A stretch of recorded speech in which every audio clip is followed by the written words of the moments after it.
Welcome to the show. My name is Charlton with Big C. This is Charlton and Big C Sports coming to you worldwide on the Big C Sports Network, on the number network in the United States of America. And Big C Sports has been voted the #1 sports show in the universe, according to Big C. And them good old boys down south, I want to say bienvenidos to all of our listeners in Latin America, also across the pond in London, England, as well as Paris, France. Of course, you good old boys in Canada. You know we love you in Africa, the Big C tribe, but there's no one we love more than the good old boys down south in the land of the free and the home of the brave on a beautiful February the 18th, 2019, and Big C will be calling in momentarily. I want to say it's all great in the sports universe. We appreciate so many things that's happening in this beautiful thing called life.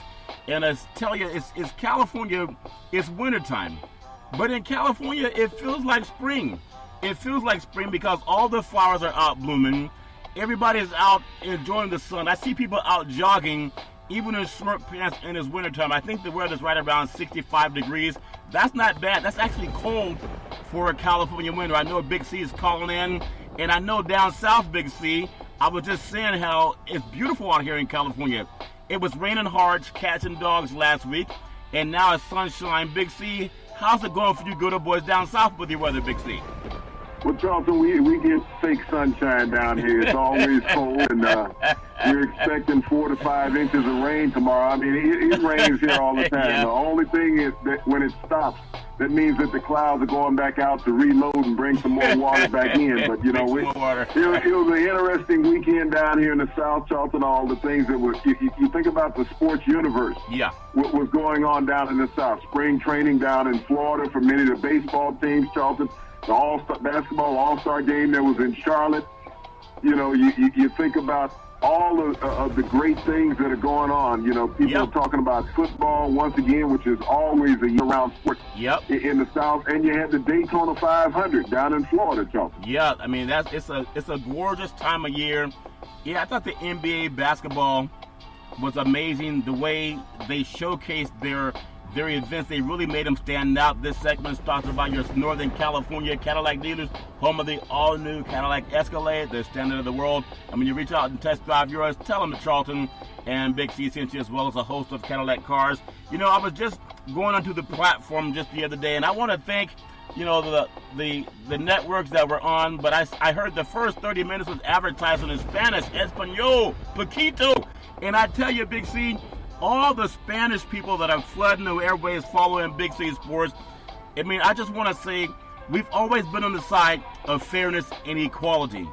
And for people who think, well, let's build this wall and let's have this nastiness, this anathema for people from Mexico and calling them illegals. Nobody's illegal. Ask the Native Americans who was really the illegals. But I want to say to all of our listeners in Latin America, because our audience is growing, I don't speak all that much Spanish, Big C, but I'm going to learn. But I just want to say thank you guys for making even the network, the #1 network in the universe, put on advertisement the last 30 seconds with your Big C. Your thoughts? Well, Charlton, when you think about the influence of Mexican Americans, Charlton, in this country and how much of the demographic they make up, especially out there where you are, California, where it's half of the state's population. Yeah. So you have to realize where the economics come from. You know, we can get all the vitriol from the White House about how terrible those people are, right, that particular ethnicity. Human but beings, it's false. Yeah. It's false advertising, you know, fake news that comes from the White House. But, you know, you got to have people that believe in fake news to believe in you when you spew that type of information. And, you know, no one ever talks about the influence of people who come into this country allegedly legally but stay here illegally, and how much an impact they have on American society, Charlton, as far as, you know, milking the system and living off government subsidies. Yep, I agree very much, Big C. So everybody, again, it's one thing to say, you know, that you're growing. It's one thing to say, oh, we're doing this or doing that. But when you actually have the chance to, you know, streaming is 24 hours a day, 7 days a week. Anyone can stream our program on the #1 network in the universe, and you'll see the homage paid to Latin America. So again, I appreciate that very well, very much. We'll keep doing our best. Speaking, Big C, of people who are doing their best, you look at the Daytona 500. Denny Hamlin, winner of 2019 race, his second Daytona 500 win of his career. snapped a 47 race winless streak. His teammate Kyle Busch finished second. But there was a huge pileup in that event. I know we love watching cars go fast, but isn't it amazing how many people don't get hurt when we have guys racing at that speed and we have a pileup? Big C, your thoughts? Well, Charlton, when you think about race car driving, safety is first and foremost. We all, get the thrill of the speed of the cars going around the oval tracks, Charlton. But the number one criteria of those race cars is safety, Charlton. Yeah. And, to have a pileup like that, Charlton, 10 laps from the finish, it's an attribute to the engineers and all of the auto manufacturers, Charlton, that put so much emphasis in safety. You think about those cars, Charlton, and the safety that American cars now have on the street, Charlton. Oh, yeah. A lot of that comes from NASCAR racing, Charlton. When they look at the structure of an automobile and what it could do for saving lives on everyday streets, Charlton, it comes from that. But you also want to pay tribute to Joe Gibbs Racing, that both of those drivers drove for, Charlton. Joe Gibbs, former head coach of the Washington Redskins, who had 3 Super Bowl victories during his tenure with the Redskins. He's the president of Gibbs Motorsports, Charlton, which is big in the NASCAR. And to have his 2 drivers finish 1 and 2 in that great race, Charlton, which is really the Super Bowl of NASCAR, and that's how they start their season. With the biggest race of all, Charlton, the Daytona 500, such a historical place. All the great NASCAR drivers of all time, Charlton, have raced there, and many of them have won. But to see such a spectacle, and the thing about NASCAR, Charlton, it was the most viewed sporting event over the weekend in America. It beat everybody. It beat the NBA All-Star Game, Charlton, and any other sporting event that was taking place in America, the MMA event, Charlton, that was going on. NASCAR, Daytona 500, was the most viewed television sporting event in America yesterday. I tell you, and I want to get your thoughts for why, because we talk about it all the time, how in the South, Big C, football really, it's like a religion. I mean, people play it, I would say year-round. Of course, not competition year-round, but it seems to always be on the mind, whether it's a talk radio show or even some dedicated programs like an SEC football. They're always talking about it, Big C. And then when you come out to the West Coast, there's some great racetracks like Fontana. Down in Fontana, they have Laguna Seca up here in Northern California. There's Sonoma Raceway. There's a lot of racetracks all over the country. But what is it about the South? It reminds me of Dukes of Hazzard, that TV show when they had I think it was called, I forgot the name of that show, or the name of that car. The Dixie, I know they had a Dixie. The General Lee. General Lee, Big C. What is it about race cars and the South that's like baseball and apple pie, Big C? Your thoughts? Well, you think about NASCAR, Charlton, it got its roots from moonshining. The moonshiners, how they used to run up and down. Is that why you drive so fast, Big C? Is that why you drive so fast? Trying to outrun law enforcement, Charlton, and they figured out a way to, just make it a full-time sport. We're doing it for money, illegal money, so let's do it for some legal money. And so, they started out with the dirt track racing, Charlton. But, back in the heyday of NASCAR racing, just about anybody, Charlton, who had a garage and as they say, an old jalopy could try to get into it. It's become a lot more technological and advanced sport now, Charlton, because this is a multi-million-dollar business, Charlton, to have a race crew. It costs you basically about $20 to $25 million a year, Charlton, to run a top-flight race car in NASCAR. So it's not your mom-and-pop shop that gets into business, Charlton. This is a corporate entity, just like when we look at the Super Bowl.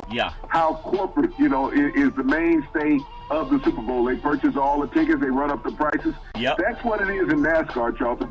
There's limited opportunities to get into NASCAR because you need so much funding to compete at a high level. But you also think about attendance. Daytona 500, Charlton, you got over 100,000 people walking through the gate. This is a true spectacle. People look at the grandeur of the Super Bowl. There's never been a Super Bowl that had more attendance than a Daytona 500, Charlton. So when you think about a piece of Americana, that's what NASCAR racing is, Charlton. It goes back to the roots through cultures in America, Charlton. It's giving so many people a pulpit to catapult themselves up, Charlton. Just good old boys, just average, normal people, Charlton, We're not talking about the superstar athletes of basketball, baseball, and football where you really had to go out over time to build up your body to compete against people one-on-one. Yeah. NASCAR was about driving mechanisms, Charlton. Yep. Your ability to maneuver in and out of traffic, Charlton. And you also think about traveling 200 miles an hour, Charlton. Wow. And being safe about it. Yeah, that's incredible. I know when we talk about sports and the influence that sports has played in every society, from the Roman Colosseum to the people over in Africa that play golf and track and field and soccer and in weightlifting. You think about everything athletic. You can do it all over the planet. Different languages is not a barrier. The Olympics, you notice that language is not a barrier in the Olympics, whether it's bobsledding, whether it's track and field, weightlifting, mixed martial arts. It's not at all. Do you ever think we'll see where racing would be part of the Olympics? Because people race cars all over the world. Big C, your thoughts?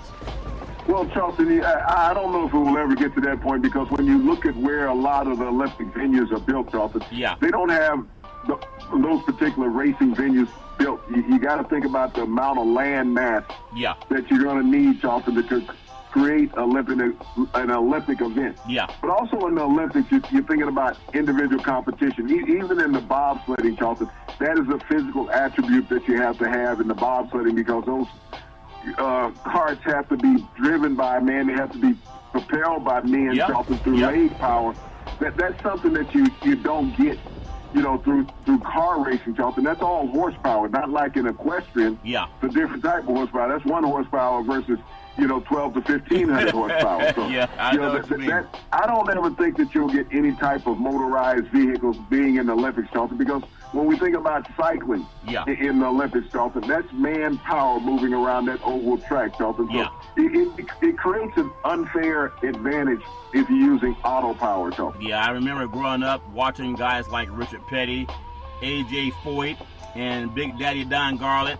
I've always noticed there was a lack of African Americans when I was a little boy watching, NASCAR or watching the Indianapolis 500, and it really hasn't changed that much. And I think when you mention how much money it costs into it, most guys don't have that kind of money. Big sponsorship. Do you think there's even an interest? I mean, no one can say what a whole group of people will do, but do you see it there being an interest for that sport to become more diverse? It depends on who sponsors you, Big C. Your thoughts? Well, Charlton, we've always had African Americans that participate in it. I mean, Willie Ray Tibbs, was the first African American to win a NASCAR race back in the early 70s, Charlton. Yeah. We had Bubba Wallace last year win a NASCAR race, another African American, Charlton. So there has been light injection of African Americans in the sport, but it comes down to sponsorship dollars. It's just like when we always talk about coaches in the NFL and general managers in the NFL. Is that owners want somebody that looks like them when they're carrying the mantle. If I'm investing $20-25 million in you, I want you to look like me. I want you to be able to sit across the table and we can tell whatever type of jokes we have without being sensitive to somebody, Charlton. Yeah. And realistically, that's what it is. When people want to talk about equality and things, that's one of the reasons why you don't see a lot of minorities in certain positions, in NASCAR. You don't see drivers, because this is a good old boys network, Charlton. Yeah. And they're sitting back, and they're going to say the things that they were saying 40 years ago, the owners of the cars. Yeah. They don't want to sit there and say that I have to deal with social, understanding. Yeah. I don't have to be politically correct, because they are not. Because the environment that they're in, Charlton, everybody looks like them. Yeah. Just like when you look at the ownership of the NFL. Everybody looks like them, so they don't have to worry about political correctness. Yeah. That's interesting that you say that. I want to bring up a thought. When you talk about ownership and how people are not used to seeing certain things. And again, congratulations for winning a race is a difficult thing to do. But when you think about what happened with the Miami Dolphins, they hired former Raiders GM Reggie McKenzie, who is also a GM of the Green Bay Packers. The one thing about McKenzie is both franchises went to playoffs under him, under his tutelage, and the Packers, of course, are Super Bowl. Now you look at McKenzie; he's the senior personal executive of Marvin Allen, assistant general manager, and Chris Greer, the general manager, and Brian Flores, the head coach of the Miami Dolphins. You can't get much more diverse than Miami. So having these African Americans, and I believe the former coach of the the Detroit Lions, Caldwell, is also part of that staff. I want to get your thoughts on a lot of men of color are going south for opportunities, if that makes sense to you, Big C. Your thoughts? Well, Charlton, if you look at the Miami Dolphins and the makeup of the power structure of this team, Charlton, this is the first team in NFL history to be run by all African Americans. Yeah. From the general manager on down to the head coach, Charlton, and personnel directors, assistant head coaches, GM, everybody. This is the first organization in NFL history to have an African American in every power position other than the ownership of the team, Charlton. And I commend the Miami Dolphins for being prescient enough to make this move and decision, Charlton, to hire minorities. And it so happens, Charlton, to be in the southern part of the United States, down in Florida. Yeah. When we think about all the progression in America of team making moves and making decisions, hiring of people, the Miami Dolphins are only the ones that have enough of a social conscience to say, we want just football people. Yeah. People who are lifetime and understanding and who have been winners. Because when you think about this organization, Charlton, you think about the coach that just hired, Brian Flores, 15 years with the New England Patriots. 15, yeah. So he has a couple of Super Bowl rings hanging on his fingers, Charlton. Yeah, he sure does. He can walk into this organization. He's supporting 6 Super Bowl rings, Charlton, as a coach with the New England Patriots. You think about Jim Caldwell, Charlton. He won a Super Bowl ring with the Indianapolis Colts. Yeah. So he understands what that means, Charlton, to be a man of color and to be successful. Yeah. And so when you look at this organization, Charlton, the people that they're going to put on the field to empower the Miami Dolphins, if they can be successful, Charlton, with this establishment of African-American management and coaches, Charlton, it lays a blueprint for the rest of the African Americans to have an opportunity out there, Charlton, because no longer can be said, well, they don't have the experience. Right. All you have to do is put them together as a group. One of the things, Charlton, about having all these African Americans working for the Miami Dolphins is that you have people that look and think and act alike. Yeah. Okay? Yeah. So that they don't have to be desensitized about what's going on in their environment. Just like when you have a coaching staff of all white coaches, Charlton, or an all white owners meeting, Charlton, they're going to be what they are. Just like the good old boys at NASCAR. The Miami Dolphins management can walk in and be themselves. They can look at things that work for them. It's like with the Kansas City Chiefs. When they put Eric Bieniemy, an African-American, as the offensive coordinator, and they had an African-American first-year quarterback, they set records, Charlton. Sure did. Because you had 2 guys that had the same mindset. So what I'm looking at here with the Miami Dolphins, Charlton, because there is an opportunity now that they're going to be looking for a quarterback. They're talking about moving away from Ryan Tannehill. Yeah, you think about the opportunities out there. Colin Kaepernick is now available to play in the NFL. Yeah. Do you have the right people in place to say, hey, we want to bring him in for a look-see, at least offer him a contract? Yeah. There's a draft coming up, Charlton, and there's always been a lot of talk about Kyler Murray being drafted by the Dolphins. Yeah. I think he's going number 1 overall to the Arizona Cardinals. He'll go to Arizona. But here are opportunities, Charlton. You're going to have Teddy Bridgewater available from the Saints. Yeah. You got RG3 up in Baltimore, who's available. There's some African-American quarterbacks, Charlton. Tyrod Taylor's available. Yep. That were sitting around. Would it be the perfect marriage, Charlton, to have all these African-Americans in an organization, bring in an African-American quarterback, and you make the playoffs right away with that?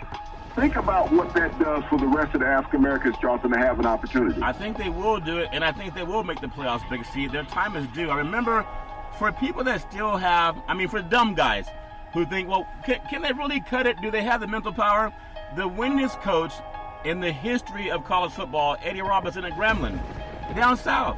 He sent more players onto the NFL than any coach in the history of sports. It's not that good a boy, Nick Saban. It's not Paul Bear Bryant. It's not John McKay. It's not Bo Schembechler, Woody Hayes. It's Eddie Robinson. They can Google that. So look at all the men who did not go pro, but they went on to coach in the SWAC. That's Eddie's influence. I even look back at the days of the Miami Hurricanes when they were rolling under Schembechler, and then they had, of course, I think Jimmy Johnson he brought a lot of attention to that program. Dennis Erickson, Jimmy Johnson, Larry Coker. All of them, Big C. They went and got black talent. Now, I think they even had a guy, Hayes, I might be saying his name wrong. Shannon was an African-American coach down there also. Randy Shannon. Now, he was a former player at Miami. Former player at the U, Big C. So, I want to get your thoughts on this because oftentimes you say things and they're coming true. You were saying, and anyone can do what I'm saying, especially you good old boys down in Latin America since you're running 30-second spots on the Big C Sports Show, #1 sports show in the universe, Paquito. Big C, you said that Colin Kaepernick and there was the state of Wisconsin had some issues with honoring the great Colin Kaepernick because he stood for liberty and justice for all. That was on last Thursday's show. We did that. On Friday's show, it was announced that there was a settlement reached. Okay? People can Google that. Now, you just said that the kid out of Oklahoma, most likely to go first to the Arizona Cardinals, and he will because his coach, who was at Texas Tech, he had that system. It wasn't his coach, but that system. With the USC quit, got the job at Arizona, and they're going to run that same system that he had down there with Patrick Mahomes. So that's going to be great for him. But with Colin Kaepernick, all he needs is an opportunity. He was 16 touchdowns, 4 interceptions, in his 8 games that he started with the Niners that had a losing organization. And the Niners really have not gotten better since he was blamed for being the fault for their collapse. Big C, your thoughts? Well, Charlton, when you think about where the Dolphins are, and, even though Colin's 2 years removed from having a starting job in the NFL, when you're looking at putting together a franchise, Charlton, and you want to bring in the stability of a quarterback, here is a guy who has a winning history. Yeah. Who's been to the Super Bowl, who's been to the playoffs. Not all the quarterbacks that are playing in the NFL, Charlton, today have the lineage of a Colin Kaepernick. You can look at the negative side of any quarterback when they had some losing times, Charlton. Yeah. But you don't get rid of them because they had one losing season, Charlton. Yeah. But you also got to look at the coaches that he was around when he was successful. When he had Harbaugh, he was successful. Yeah. They get rid of Harbaugh, Charlton, and they blamed everything on Colin Kaepernick. Not only that, Charlton, the top players that were on the team when he was going to those back-to-back NFC championship games, Charlton, were gone. Yeah. Well, they all left. They were either retired or traded or went through free agency. The other teams, only half of the roster was left with the 49ers. And they said, well, you got to make up for all the lost talent because we didn't want to pay anybody. Big C, let me ask you. Go ahead, C. Go ahead. No, finish. Go ahead. Well, when people talk about, he had a losing season, the team was losing. How many more games did Aaron Rodgers win as the highest paid quarterback in the history of the NFL? In fact, he's the highest paid quarterback in the universe. Aaron Rodgers. Anyone blaming him for the Packers not winning? His record was no more better than Colin Kaepernick, but he got $187 million contract. A lot of that's guaranteed money. If we want to contrast those two quarterbacks, Aaron Rodgers never beat Colin Kaepernick in a playoff game. Do people know that? He's 0-2 versus the great Colin Kaepernick. And when he had his 2 worst seasons, Aaron Rodgers, people weren't saying he's the reason that he couldn't win a game in Green Bay. They fired everybody around them. But match up Colin Kaepernick's record versus Tom Brady, he's 1-0. Match up his record versus the great Aaron Rodgers, he's 2-0. He hasn't lost to those high-paid quarterbacks. Look at what he's done against Ryan with the Falcons.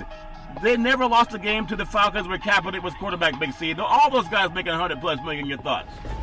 Well, Charlton, when you look at that, you look at the number of quarterbacks who've been to the Super Bowl over the last 10 years, Charlton. Yeah.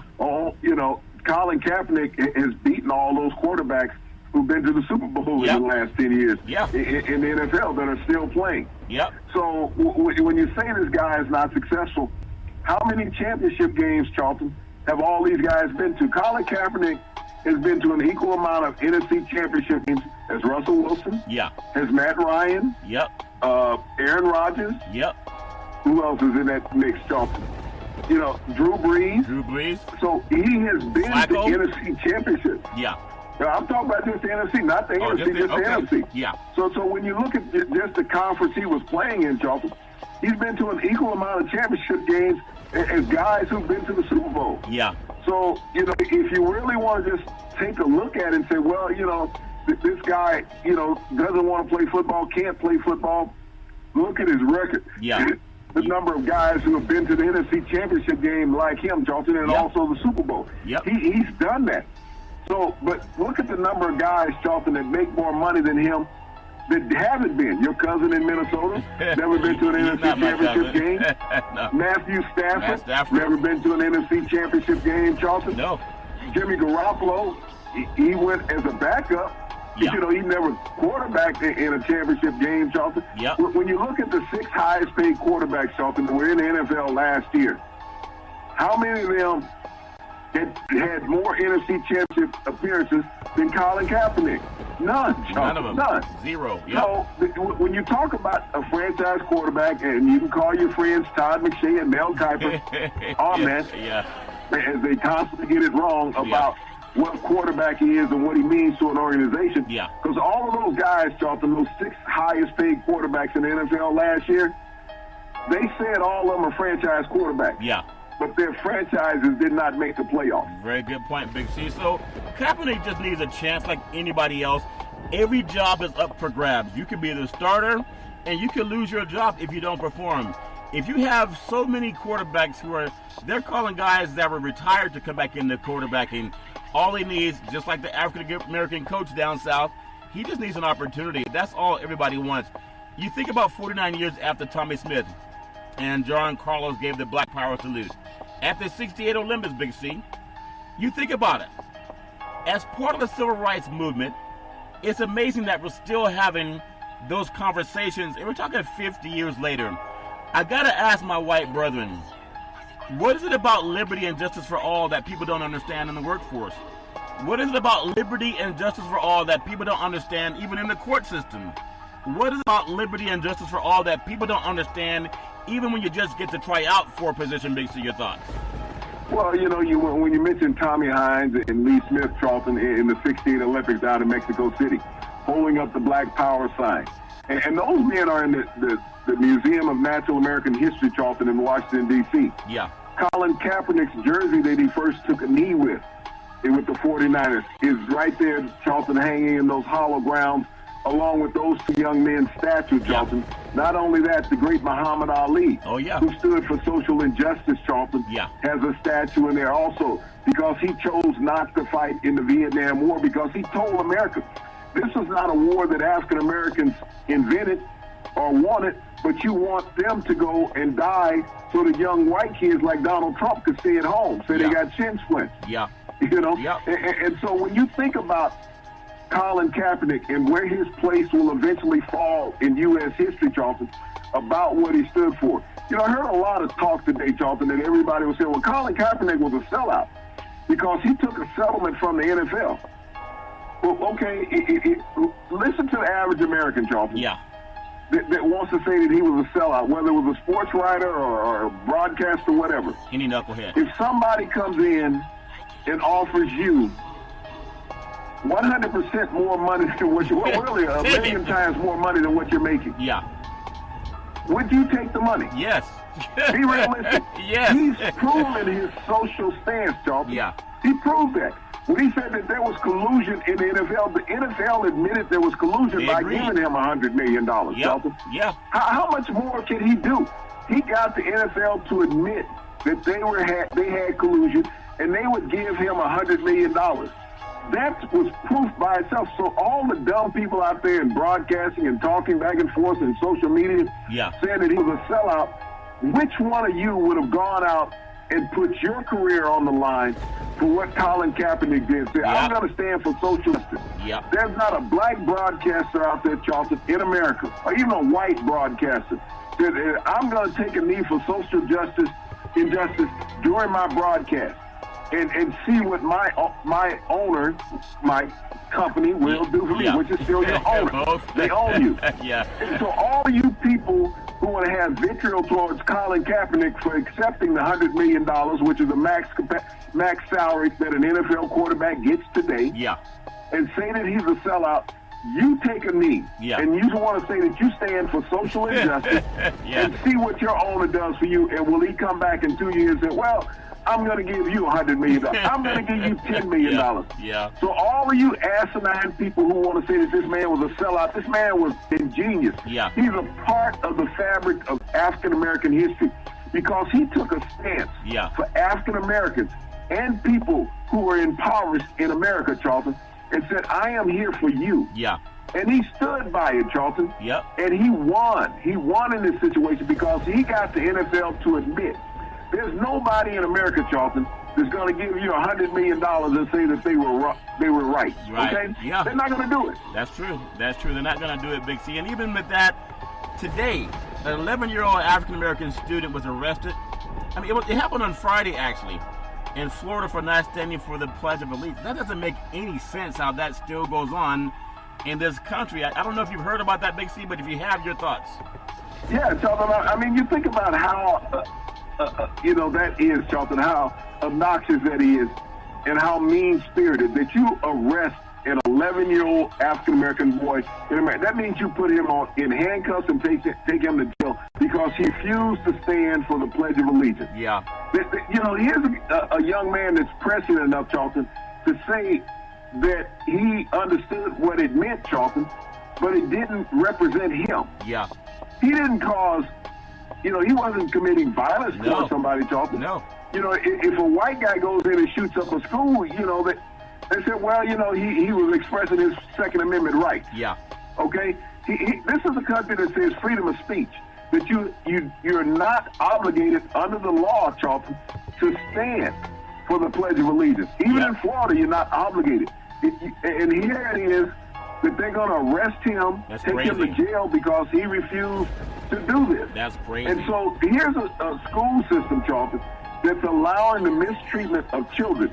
So you think about the scar that you put on this young man, Charlton, and the bitterness that you will create with him and his family over time. Yep. If this is the image that he's going to have going to school trying to get an education, that if he doesn't do what some white substitute teacher says, he's going to go to jail.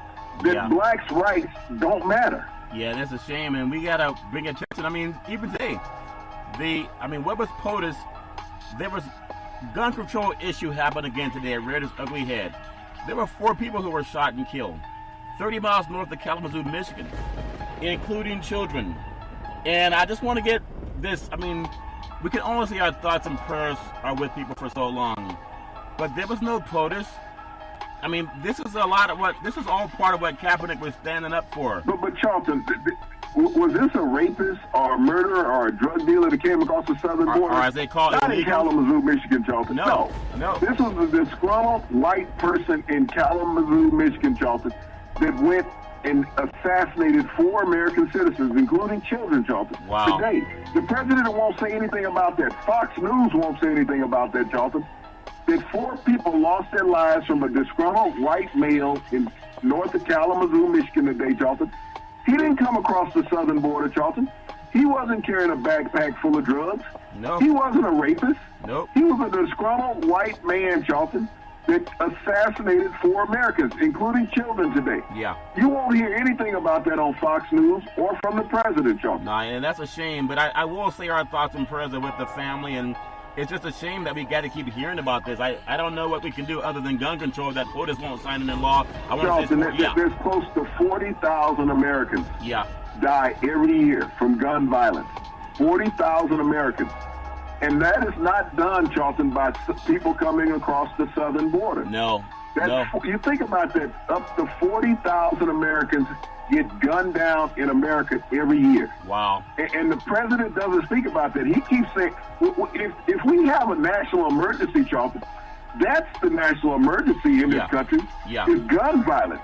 I mean, any civil thinking person, if you want to recognize what the national emergency is in America, it's gun violence. Yeah. Americans dying at the hands of a gun, in the hands of somebody. And we can't say that they're mentally ill because this person is able to go purchase a gun. Yep. They're able to load the gun. They're able to aim the gun and hit who they're shooting at, Charlton. Yeah. So they're not mentally ill. No, you can't use that story any longer, Charlton. Yep. The national emergency should be against guns, Charlton, not the southern border, because think about it. Once you put up that border, where are people going to run and hide, Charlton? Yeah. They're pinned in against the guns, Charlton. Yep. That's true. They're live targets at that point. That's what my Native American friends are still wondering. Why are we building a wall to keep people out? The people who want to keep people out, they decimated the Native Americans, Big C. It's a shame. Sports is a billion-dollar industry, and boys and girls sports is the foundation of this billion-dollar industry. For every athletic and sporting event, you need athletic and event insurance. We work with Ben and Mark. They've been around half a century. They work with Big C Sports, with the pro team, the collegiate team, or your high school mom and pop team. When you reach out to them, let them know that Big C sent you. Big C, speaking of reaching out to people, if you talk about basketball, and I know we just mentioned it last Friday on the show that Tennessee would not remain the number one team in the country for long. I didn't know it would be that soon, though, Big C. They had to play them good old boys from Kentucky, and they went down 86-69, and now Duke will become the number one team. I didn't think Tennessee had the staying power to stay number one forever. They'll have to even have a hard time winning the SEC, but we'll see. But, you know, Kentucky, there's something about them, and they always, even if they have a couple of losses, Calipari knows how to coach. Big C, your thoughts? Well, Charlton, I mean, they got physical against the University of Tennessee, and that was the difference in the game. Yeah. Playing down in Lexington is that Calipari, his team had just come off a tough loss at home to LSU by one basket, Charlton. Yep. And so they were reeling from that. Yep. And so they were playing with the purpose that they wanted to stay in the hunt for the SEC title, Charlton. Right. Is that they needed that victory against Tennessee. Now, these teams are going to play in about 12 days in Knoxville. Yep. So it's going to be a rematch, Charlton, and we're going to find out which one of these teams is really for real. Yeah. Was Kentucky just up that night and Tennessee down, or is Tennessee not as good as everybody thought they were, Charlton? But the thing that I take away from that also, Charlton, is that the young guys in Kentucky are just rounding out to be solid ball players. It takes Calipari a lot of time, sometimes halfway through the season to get his team molded. He got new because people. he has so many one-and-done players over the years, Charlton. Yeah. And now that these young players have been battle-tested in the SEC, Charlton, against some of the best teams in the country, is that they came together and know that now we have to get physical. Yeah. We're no longer just freshmen anymore. We're seasoned basketball players. But moving into the number one ranking now, Charlton, is Duke, which I question. Duke lost to Gonzaga early in the season, and Gonzaga now is number 2. Yeah. So how do you catapult a team, Charlton, that beat up on you, and you become number 1, and then number 2? But, it's what we talked about in football, Charlton, why the teams in the South and up in the Northeast get so many rankings and favoritism, Charlton, because they're seen on television all the time. Yeah. Think about the number of times that you've seen Duke on television this season, Charlton, versus Gonzaga. And yes, they have those Fab Four freshmen that they have at Duke, but Gonzaga has been a solid program over the last decade, just like Duke has. Yeah.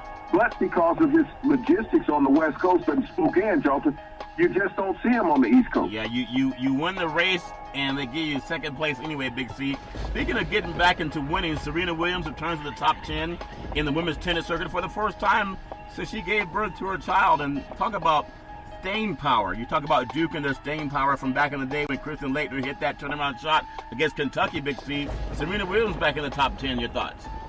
Well, Charlton, it's time. You got to have a benchmark player, Charlton, in the top 10. And this way she can get some more favorable seedings, Charlton, and don't always have to fight from the bottom of the pack. Yeah. But she earns the stripes that she gets, Charlton. She's competitive every time she goes out. She's gotten some bad calls from some officials, last year. Yeah. But hopefully, things with this 2019 will be on her year, Charlton, and she can win a Grand Slam tournament. Yeah, speaking of winning, I know Tiger Woods came back in golf over the weekend, and he finished stronger than he started. And I think no matter what happens with the great Tiger Woods, he's really put himself in position for the Masters. I think Tiger's like a TV event. He can have maybe a poor outing, didn't golf all that great, but coming down the stretch, I thought he played well. Whether he wins or not, he's always a guy they talk about on the golf course, Big C. I think that has to make a lot of other golfers happy, even though you might think it wouldn't. But as long as Tiger's in the talk, especially leading up to the Masters, I think he's going to be in Mexico this weekend, but leading up to the Masters, as long as his name is still there, it guarantees a lot more buzz, maybe more money from sponsorship. This is a lot thing. So how do you always win if you're Tiger, even if you're not finishing in the top 2, Big C? Your thoughts? Well, the thing for Tiger Charlton is he's got to be more competitive. He's going to have to play more frequently. Yeah. I think that as you get older, that's the least thing you could do is limit the number of tournaments that you're in, Charlton. You have to stay more active. It's not like when you were young and you had that intimidation factor, Charlton, because now everybody guns for you. Yeah. Before, everybody was like, when is Tiger going to make his move? Right. Now everybody wants to get up early on Tiger because they know that Tiger's struggling in his first couple of rounds. Charlton, he's done that for the past 2 years coming back on the circuit. And the reason for that, Charlton, is because he hasn't gotten in enough rounds of golf. He's out of shape. So come round 3, he normally picks up the tempo. Yeah. That means that Tiger needs to get out on the course more frequently in more tournaments, Charlton, if he wants to get his game back to be consistent. Yeah, so congratulations to J.B. Holmes. What a name. J.B. Holmes sounds like he should be in NASCAR, not on the golf circuit, Big C, but he did win $1.3 million. Congratulations to him, and Justice Coppins came in second place at $800,000. And I bet, Charlton, he gave his caddies at 10%. You think so? not like Matt Kuchar down in Mexico. Only want to get a caddy $5,000 of $1.3 million purse, Charlton. Yeah, he came on and apologized. But even before he apologized, again, the damage was done. The damage was done, and you had talked about it, Big C, before he came out and apologized too. So maybe he follows Big C Sports, Big C. When you think about greatness, 5 great receivers, not in the NFL Hall of Fame. Isaac Bruce, the great Steve Smith.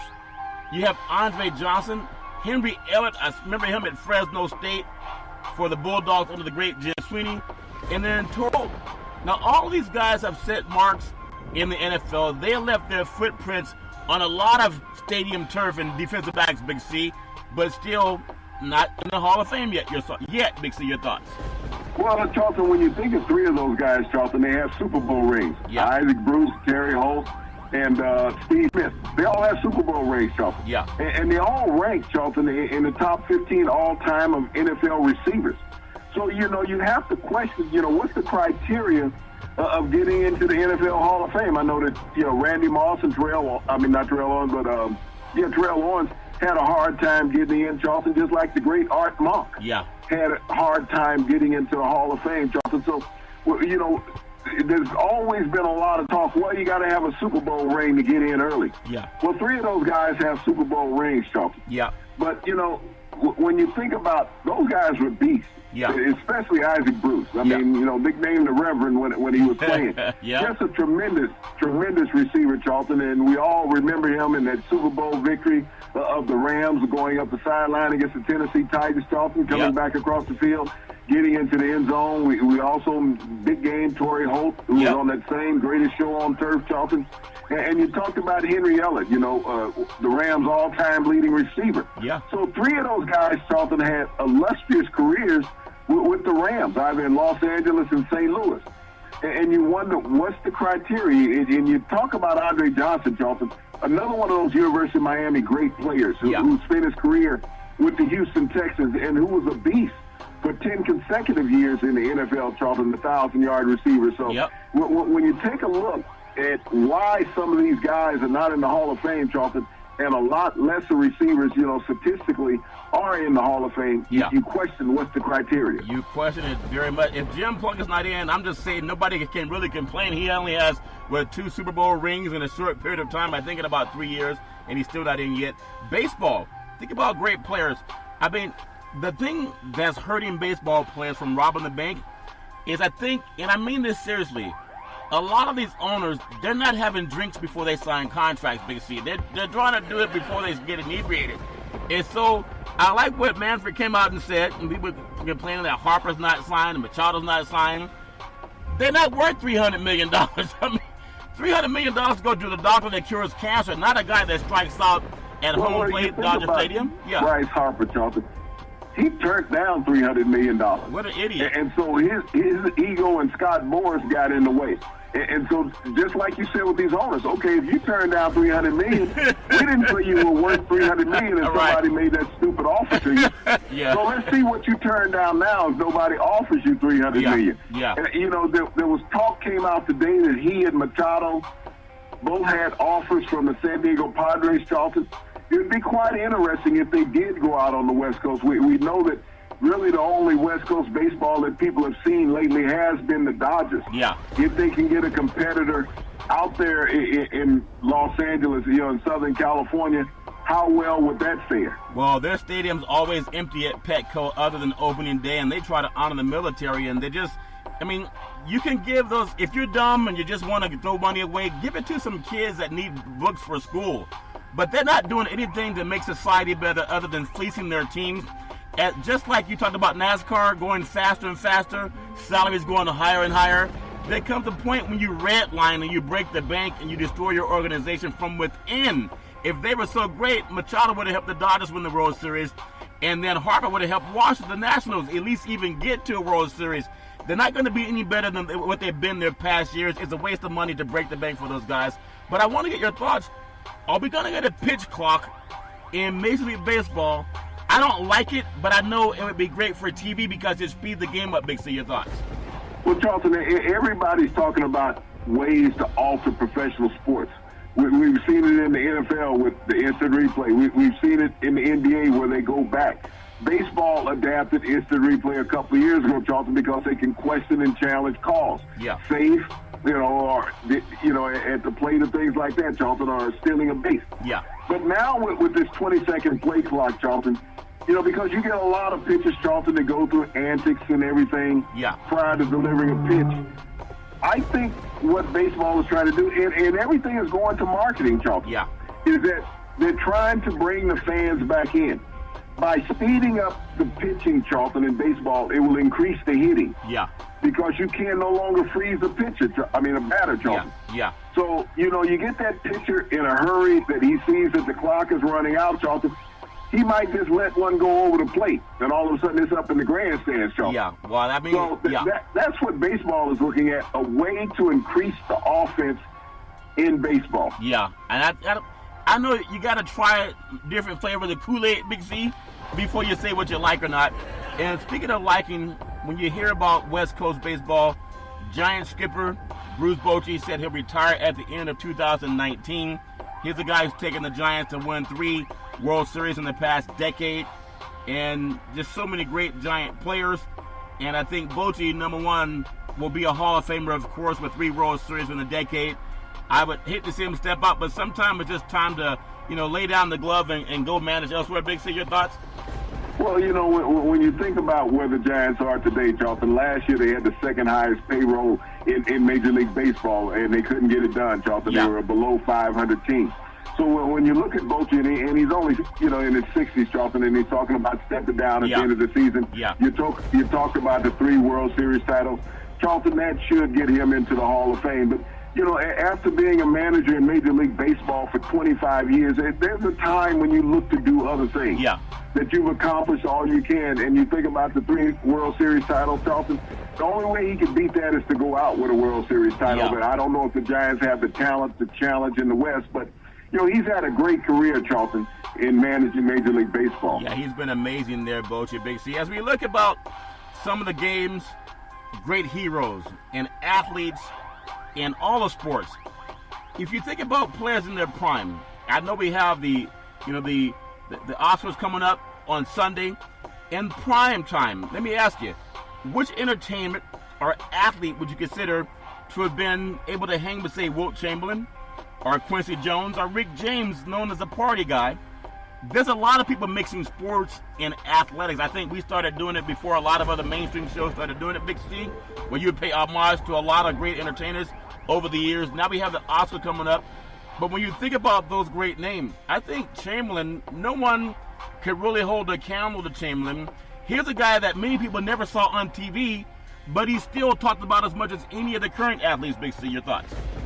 Well, Charlton, when you think about hanging out with one of those 3, Charlton, great individuals, you got the world of entertainment, you got the world of athletics culminated together.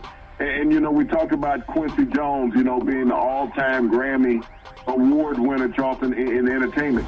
Rick James, I've partied with Rick, so I have to throw him out of the equation. I know how hard that is. Yeah. He's a stone cold freak. But, you know, I would have to say Quincy Jones, Charlton. Yeah. You know, is the individual that I would love to have hung out with, you know, in his youth. Because when you think about the greatness of a Quincy Jones and all the songs that he wrote and all the artists that he wrote for, Charlton, and produced, you know, he did most of his work at night, Charlton. You know, even Lionel Richie said one time, I can't hang with Quincy Jones. You know, he's just way out there. Yeah. But, you know, when I think about it, you know, because at one time he was married to Peggy Lipton, you know, of the Mod Squad that was on television, Charlton. Yeah. You know, television show back in the 70s, and, you know, gorgeous family he had with her, gorgeous children. But to go through all of what Quincy has gone through in life, Charlton, and to experience what he's had across the spectrum, Charlton, the people that he's had an opportunity to interact with over his great career, Charlton, that has spanned more than 6 decades in the entertainment and music industry, Charlton. Yeah. That's the individual that I would love to hang out with for a buff. Well, I tell you what, as far as being great and people who understand what it's like to party and what it's like to be the best at what you do in your business, obviously Quincy Jones' name doesn't take a backseat to anybody.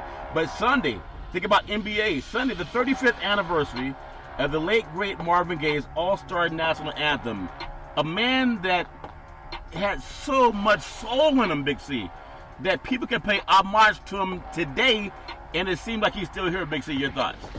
Well, Charlton, he changed the spectrum of how people looked at the national anthem being performed at a sporting event. 35 years ago, yesterday, Sunday, Charlton, was when he had that epic national anthem at the Staples Center. Not the Staples Center, but the Forum in Los Angeles. Yeah. And it was still one of the greatest all-star games that was played, Charlton. That's back when they played defense. But when you think about when Marvin sang that song, Charlton, nobody had ever heard it being done like that, Charlton. Mostly a cappella, the way he sung the song. But, you know, he did it with soul, grace, and empowerment, Charlton. That, you know, his heart was into it. And everyone, whether it was the national television audience that was listening or every soul that was in the Forum that afternoon, Charlton, in Los Angeles, felt something from it. And that's a song that's still played today. Yeah.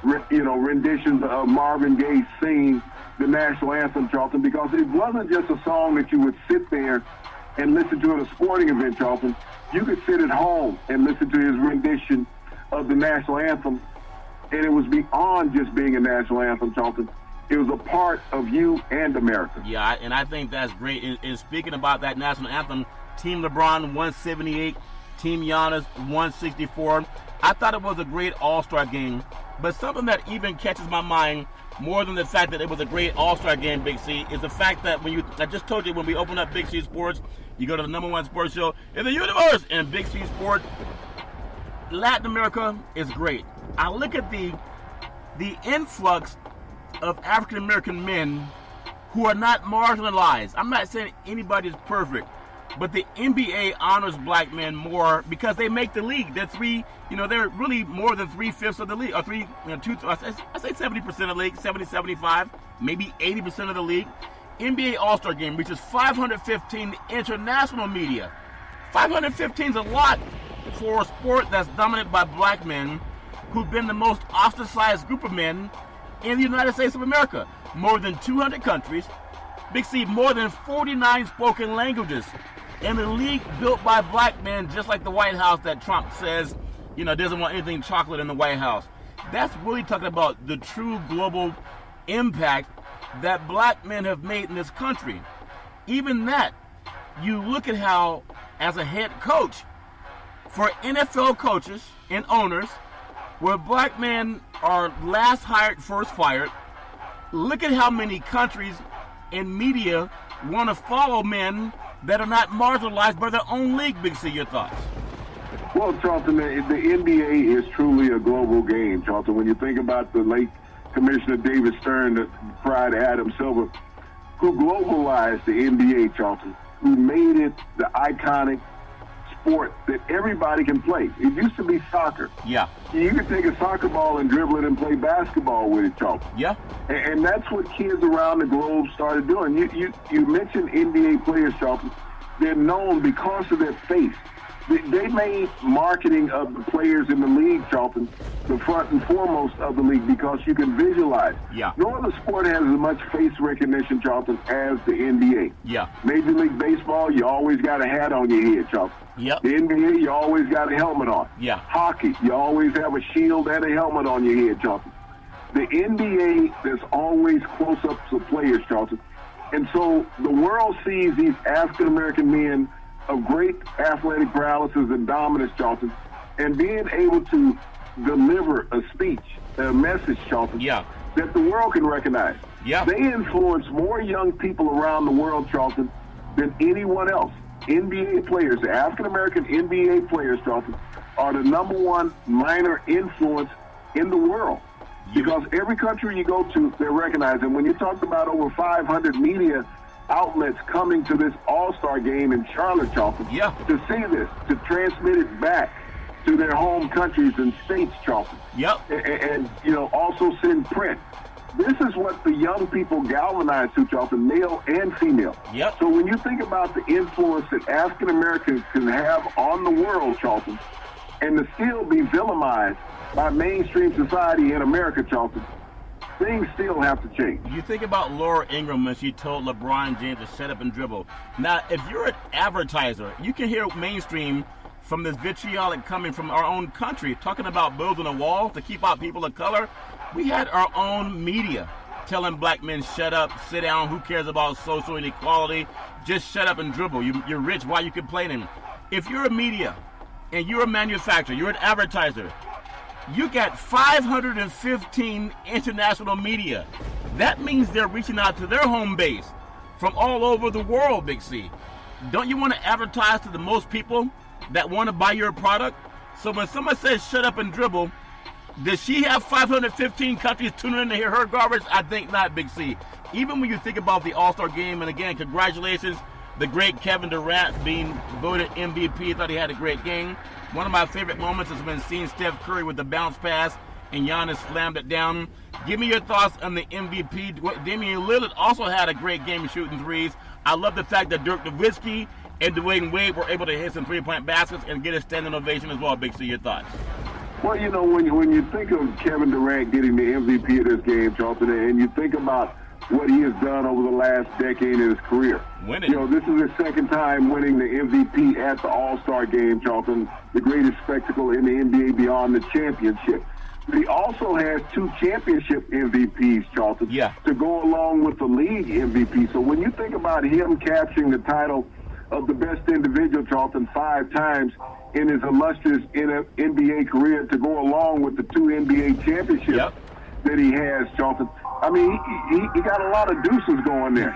So all he needs is one more league MVP to have deuces across the board, have a full house, basically. But, when you think about him, the thing that I thought about in this game, Charlton, with James Harden being able to keep his 30-game scoring, 30-point scoring game streak alive. So, I mean, he didn't get enough shots in the All-Star game, but it doesn't count along with the season game, Charlton. He'll be able to pick that back up on Friday, hopefully, keep that streak alive. But Kevin Durant just shows, how much of a talented player he is. He's not beloved by the media because they all want to keep saying, well, he took the easy way out. He went to a team that was good already and made him great. Well, Charlton, just because you go to a team does not mean that team is going to be guaranteed a winner. But Kevin Durant helped make a team better, is what he did. He had gone to the finals with OKC, didn't get it done. He's gotten there with the Warriors and gotten it done. So you just can't not like Kevin Durant because you say he didn't go to your team. And that's been so much of the cry from the media. Well, he didn't come to our team and make us better. That's still a cry. And that's going to be the cry with Anthony Davis as well. He didn't come to our team and make it better. He went to some place that made it easier for him. And the last I checked with professional athletes, even back when I was playing, Charlton, the bottom line was about winning. About Not winning. about just the paycheck, because you're going to get paid. It was about winning. And I think the great Peyton Manning went to a team that had a great defense, and I think they won a Super Bowl last I recall. Speaking of players, only 8 players in the NBA All-Star game who have NBA championship rings. Talking about going to great teams and great players and who's taking the easy way out. There is no easy way. You got to earn it. LeBron James, you think about him, and you think about on his team, there were 6 on his team, and then 2 on Giannis's team that have NBA championship rings. So you could be a great player, and whether you go to a great team or not, there's no guarantee you're going to win anything, Big C. Your thoughts?